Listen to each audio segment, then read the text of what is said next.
সোমবার সন্ধ্যা ৭টার পর থেকেই উত্তপ্ত হয়ে ওঠে বেগম রোকেয়া বিশ্ববিদ্যালয় ক্যাম্পাস। ছাত্রদল ও ছাত্র শিবিরের নেতাকর্মীদের মধ্যে ধাওয়া পাল্টা ধাওয়া এক পর্যায়ে রূপ নেয় সংঘর্ষে। এতে উভয় পক্ষের অন্তত ১০ জন আহত হন। ছাত্র শিবিরের দাবি, জুলুমের বিরুদ্ধে জুলাই শীর্ষক একটি প্রদর্শনীর আয়োজনকে কেন্দ্র করেই ঘটনার সূত্রপাত। তাদের অভিযোগ, প্রদর্শনীতে থাকা জুডিশিয়াল কিলিং শিরোনামের একটি ফেস্টুন নিয়ে আপত্তি তুলে ছাত্রদলের নেতাকর্মীরা হামলা চালান। প্রক্টরের উপস্থিতিতে হামলা চালালো আমাদের উপর। প্রথমে ইট পাটকেল দিয়ে ছুরি করছে, আমাদের অনেক ভাইয়ের মাথা ফাটছে। জুডিশিয়াল কিলিং এর শিকার হয়েছে, তারা এদেরকে রাজাকার আখ্যায়িত করে এক ধরনের এখানে এরা এই ইস্যুটাকে কেন্দ্র করে ওরা হামলা চালাইছে। সাকা চৌধুরী যদি রাজাকার যদি না হয় তাহলে বাকিগুলো কেমন রাজাকার হয়?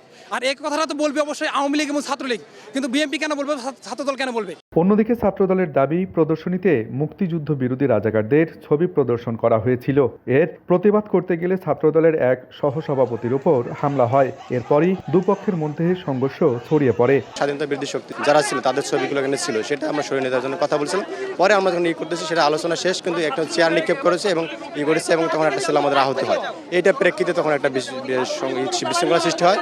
রাত ১১টার পর ঘটনাস্থলে পৌঁছান বিশ্ববিদ্যালয়ের উপাচার্য ডক্টর শওকত আলী। তিনি জানান, প্রদর্শনীর জন্য বিশ্ববিদ্যালয় প্রশাসনের অনুমতি নেওয়া হলেও তা ছাত্র শিবিরের নামে নেওয়া হয়নি। পরে উভয় পক্ষের সঙ্গে আলোচনা করে পরিস্থিতি নিয়ন্ত্রণে আনা হয়। কোনো অশুভ শক্তি এখানে ভেতর ঢুকে এই অস্থিতিশীল পরিস্থিতি সৃষ্টি করার একটা কিছু হতে পারে, সেই ব্যাপারে দুই সংগঠনেই আমাদের কাছে বলেছেন এবং সেই হিসাবে সবাইকে সচেতন থাকার জন্য আমরা আহ্বান জানাচ্ছি। প্রায় ৫ ঘন্টা ধরে চলা এ সংঘর্ষের পর বর্তমানে ক্যাম্পাসের পরিস্থিতি স্বাভাবিক রয়েছে। তবে অপ্রীতিকর ঘটনা এড়াতে সতর্ক অবস্থানে রয়েছে বিশ্ববিদ্যালয় প্রশাসন।